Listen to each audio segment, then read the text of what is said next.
Wiki స్వాగతం. Manual to self. లో ఇది ఎన్ని సార్లైనా గుర్తుంచుకుంటూ ఉండొచ్చు. నువ్వు ఏ పని చెయ్యలేవో, చేయగలిగే కాంపిటెన్సీ, కేపబిలిటీస్ నీకు లేవో, అది చెయ్యకపోవటం అనేది ఎప్పటికి సమస్య కాదు. కానీ నీకు కేపబిలిటీస్, కాంపిటెన్సీస్ ఉండి, నువ్వు చేయగలిగే పని కూడా నువ్వు చేయలేకపోతే, చెయ్యనట్టయితే అది disaster. You have not done what you can do.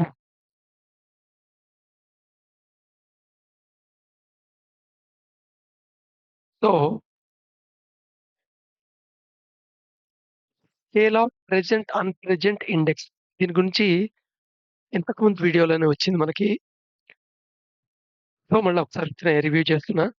ఏదైనా ఒక ఎక్స్‌పీరియన్స్ మనం ఫస్ట్ ప్రెజెంట్ మూమెంట్‌లో ఎక్స్‌పీరియన్స్ పొందుతాం కదా!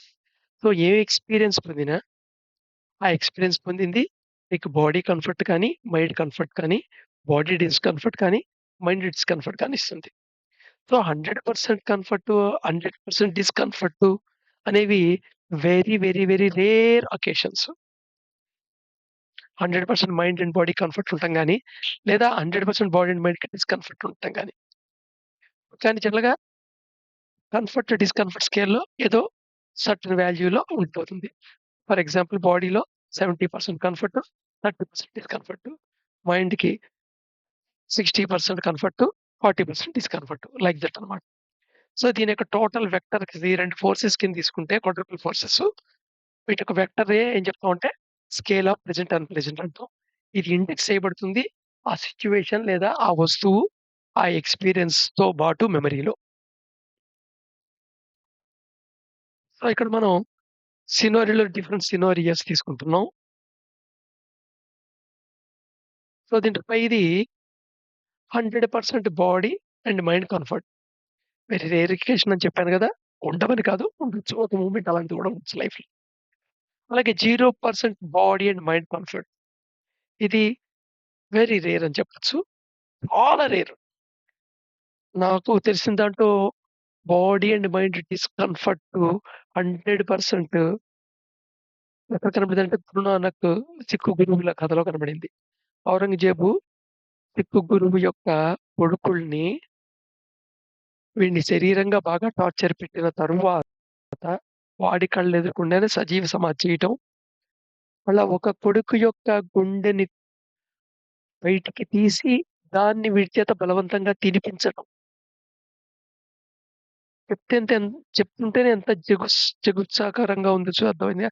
ఎంత టార్నీగా ఉందో తలుచుకోటానికే. అది అండర్‌గాన్ అయ్యాడక్కడ సిక్కు గురువు. So, anyway 0% body and mind డిస్కంఫర్ట్‌కి నేనది ఎగ్జాంపుల్ చెప్తాను.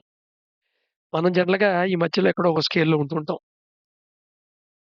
అయితే ఈ సినారియోలో 50% బాడీ, 50% మైండ్ కంఫర్ట్ స్టేట్ అనుకుందాం. దీని బిలో ఇష్టపడం జనరల్‌గా మనం. దీని బిలో కాంబినేషన్ ఇష్టపడం అసలు.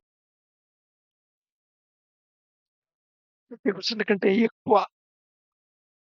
హ్మ్. నెక్స్ట్ దీని అబోవ్ ఉండడానికే ట్రై చేస్తుంటాం అన్నమాట. 50% బాడీ, 50% మైండ్ కంఫర్ట్‌కి అబోవ్ ఉండడానికి ట్రై చేస్తుంటాం మనం జనరల్‌గా. ఇంతకంటే బిలో 0-50 ఉందే ఆ! ఇ ఇ ఇది వెరీ రేర్ అకేషను. ఒక భయంకరమైన యుద్ధాలు, పరిణామాలు తర్వాత జరుగుతుంటాయి. డిజాస్టర్‌లో జరుగుతుంటాయి ఇవి. సో, అయితే ఎక్స్‌ట్రీమ్ గురించి ప్రస్తుతం ఆలోచించొద్దు. మన పొజిషన్ తీసుకుంటే మనది ఈ 50-100 మధ్యలోనే ఎక్కడో ఉంటాం మనం. అయితే ఇక్కడ దేనికి ప్రిఫరెన్స్ ఇస్తుంటాం అంటే, బాడీ కంటే మైండ్‌కే ప్రిఫరెన్స్ ఇస్తుంటాం. ఈ స్కేల్‌లో 50% కంటే తక్కువ బాడీ కంఫర్ట్ ఉన్నా పర్వాలేదు.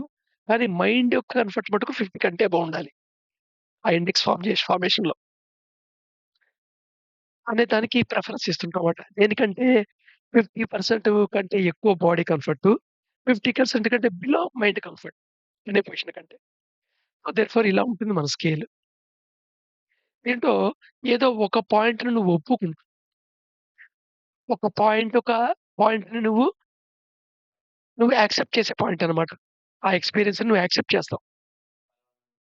సో, దాన్ని స్ట్రక్చర్ ఆఫ్ యాక్సెప్టెన్స్ పాయింట్ అనొచ్చు. సో, ఈ ప్లెజెంట్, అన్‌ప్లెజెంట్ స్కేల్ ఇండెక్స్‌లో ఏ పాయింట్‌ని అంటే బాడీ యొక్క ఎంత వరకు కంఫర్ట్‌ని వదులుకోవడానికి రెడీగా ఉన్నావు? మైండ్‌ని కంఫర్ట్‌ని ఎంత వరకు వదులటానికి ఎక్కువున్నావు? ఇన్ టోటల్ కాంబినేషన్ నీ పాయింట్ ఏమిటి? అదనమాట structure of acceptance. Point of a person ఈ స్ట్రక్చర్ ఆఫ్ యాక్సెప్టెన్స్ పాయింట్ ఉందే ఓ పర్సన్‌కి డిపెండ్ ఆన్ స్ట్రక్చర్ ఆఫ్ కర్మ. వాడి యొక్క కర్మ మీద ఆధారపడుతుంటది. కర్మ అంటే తెలుసు కదా ఆల్రెడీ. దీని గురించి చాలా దగ్గర దగ్గర 50 వీడియోలు ఇప్పుడు చేసుకున్నాం. అండ్ ఎన్విరాన్మెంట్ ఆఫ్ గ్రోన్ వాడి లైఫ్‌లో వాడు పుట్టినప్పటి వాడు పెరిగిన దాన్ని బట్టి ఉంటుంది. And వాసనాస్ acquired. వాసనాస్ ఏం ఎక్వైర్ చేస్తున్నాడు అప్పటిదాకా అనే దాని మీద ఆధారపడుతుంటాయి. వాసనాస్ స్ట్రక్చర్ ఆఫ్ కర్మలో భాగమే. అది కాకుండా మళ్ళా పుట్టినప్పటి మళ్ళా తన లైఫ్‌లో కూడా కొత్త వాసనాలు ఎక్వైర్ చేస్తుంటాడు. కొన్ని పాత వాసనాలు పోతూ ఉంటాయి. కొత్త వాసనాలు వస్తూ ఉంటాయి. సో, ఈ స్ట్రక్చర్ ఆఫ్ యాక్సెప్టెన్స్ అనేది ఒక డైనమిక్ థింగ్ అని చెప్పుకోవచ్చు. ఏదో స్ట్రక్చర్ ఆఫ్ కర్మ అనేది ఆల్రెడీ అయిపోయింది. ఫిక్స్ అయిపోయింది. బట్ కానీ ఎన్విరాన్మెంట్‌లో ఎక్కడ గ్రో అవుతున్నాం, ఎన్విరాన్మెంట్‌లో ఫ్యాక్టర్సు అండ్ వాసనాస్ ఎక్వైరింగ్ అనేది అసలు నిరంతరం మారుతూ ఉండేవి గదా! So, therefore it's a dynamic static one కాదిది. ఈ లైఫ్‌లో మారుతూ ఉండేదే. సో, ఇది చాలా అదృష్టం ఒక రకంగా చెప్పాలంటే. ఇది ఫిక్స్డ్ అంటే ఇంక దీని గురించి మాట్లాడుకోవడానికి లేదు ఏమి. సో, రైట్ సపోజ్ ఇది స్ట్రక్చర్ ఆఫ్ యాక్సెప్టెన్స్ పాయింట్ అనుకుందాం. సపోజు ఈ పాయింట్ కంటే ఈ అబోవ్ పాయింట్‌లో ఏదైనా ఒక సిట్యుయేషను లేదా ఒక థింగ్‌తో ఇంటరాక్షన్ అయినప్పుడు, ఆ థింగ్ పర్సన్ అవ్వచ్చు, వస్తువు అవ్వచ్చు. Above this point willing to undergo experience అనే కండిషన్‌లో ఉంటాం. అంటే అలాంటి కండిషను నువ్వు ఎక్స్‌పీరియన్స్ అవ్వడానికి విల్లింగ్‌గా ఉంటావు. That what is called like అనే పదంతో చెప్తుంటావు దాన్ని. నాకిది ఇష్టం, ఇది ఇష్టం, ఇది ఇష్టం అని చెప్తుంటావు. అందుకని దీన్ని జోన్ ఆఫ్ హ్యాపీ అంటారన్నమాట. నువ్వు ఇష్టపడింది నీకు పొందావనుకో నువ్వు హ్యాపీ ఫీల్ అవుతావు గదా! కోర్స్ అది మొమెంటరీ హ్యాపీ అనుకోండి. లాంగ్ ఏమి ఉండేది కాదు. సో, అది వేరే కాంటెస్ట్. సో, ఇది. సపోజ్ బిలో ఈ స్ట్రక్చర్ ఆఫ్ యాక్సెప్ట్ పాయింట్‌కి not willing to undergo experience కండిషన్‌లో ఉంటావు నువ్వు. సో, లైఫు నిన్ను ఒక సిట్యుయేషన్‌లో పెట్టింది. అది నీ స్ట్రక్చర్ ఆఫ్ యాక్సెప్టెన్సే ఈ అబోవ్‌లో ఉందనుకో.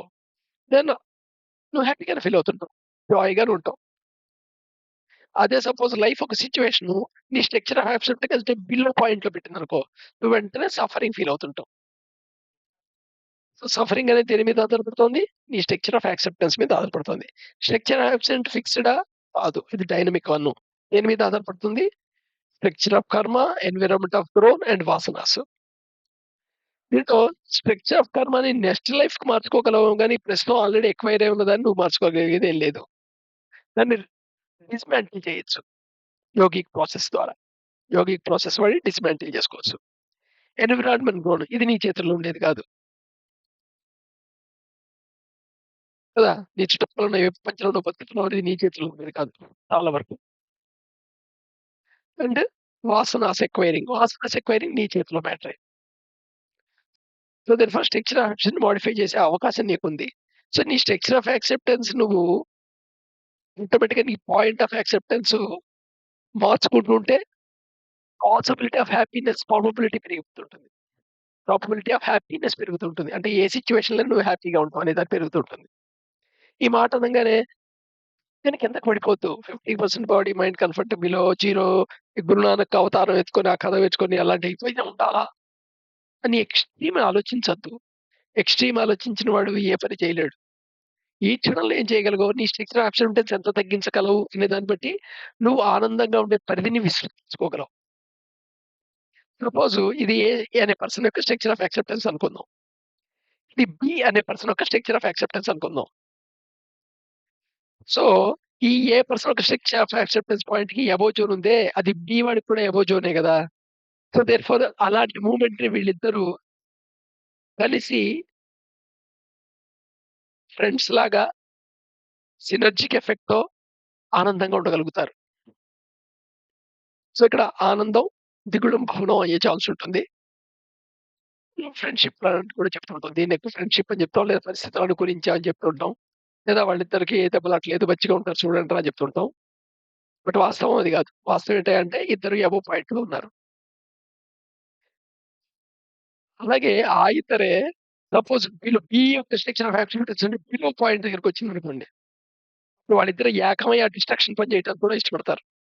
సో, డిస్ట్రక్షన్ పని జరిగినా అదే సాధారణ మోరల్ లాంగ్వేజ్‌లో మాట్లాడుకుంటే మంచి పని, చెడ్డ పని అనుకుందాం. సో, ఇద్దరు కలిపి చేయగలరు. చెడ్డ పని గూడా కలిపి చేయగలరు. ఇది అనుభవంలో అందరికి తెలుస్తూనే ఉంటుంది. అయితే ఈ మధ్య పాయింట్ ఉంది గదా! స్ట్రక్చర్ ఆఫ్ యాక్సెప్టెన్స్ ఆఫ్ ఏకి, సెక్షన్ బికి మధ్యలో ఉండేది సిట్యుయేషన్ అనుకోండి. దాన్ని కాన్‌ఫ్లిక్ట్ జోన్ అని చెప్పొచ్చు. సో, ఇక్కడ కాన్‌ఫ్లిక్ట్ ఉంటుంది. ఆర్గ్యుమెంట్ ఉంటుంది. దెబ్బలాటలుంటాయి. సో, అది వాళ్ళిద్దరు రిసాల్వ్ చేసుకుందారనుకుందాం. అంటే అకామిడేటివ్ అడ్జస్టబిలిటీ అనే క్యారెక్టర్స్‌లో వాళ్ళని అకామిడేట్ చేసుకోవాలి. ఆ అకామిడేషన్ అనేది ఎంతవరకు పర్మిట్ చేస్తామంటే 50, 50 కండిషన్ అంటారు. 50 విన్ విన్ కండిషన్ అంటారు గదా! వాడు నీకు కొంత గెయిను, వాడికి కొంత లాసు. వాడికి కొంత గెయిను, నీకు కొంత లాసు. బట్ స్టిల్ అది కన్‌ఫ్లిక్ట్ జోన్‌లో ఉన్నా సరే, ఇద్దరి మైండ్‌లో మటుకు కాన్ఫ్లిక్ట్ కంటిన్యూ అవుతుంటుంది. ఆ సిట్యుయేషను వాళ్ళు కాంప్రమైజ్ అయిపోయి ఉండొచ్చు. కానీ మైండ్‌లో మటుకు కంటిన్యూ అవుతుంటుంది. ఆ కంటిన్యూ అవ్వడమే రకరకాల ఎమోషనల్ స్టేట్‌లోకి తీసుకెళ్తూ ఉంటుంది. ఏమిటా ఎమోషనల్ స్టేటు? యాంగర్ స్టేట్, హేట్ స్టేటు, ఫియర్ స్టేటు, జెలసీ స్టేటు, ఎన్వీ స్టేటు, గ్రీడ్ స్టేటు. సో, ఇదనమాట ఎమోషనల్‌గా రిపీట్ అవ్వటానికి. రేపు మళ్ళా కంటిన్యూ అవుదాం.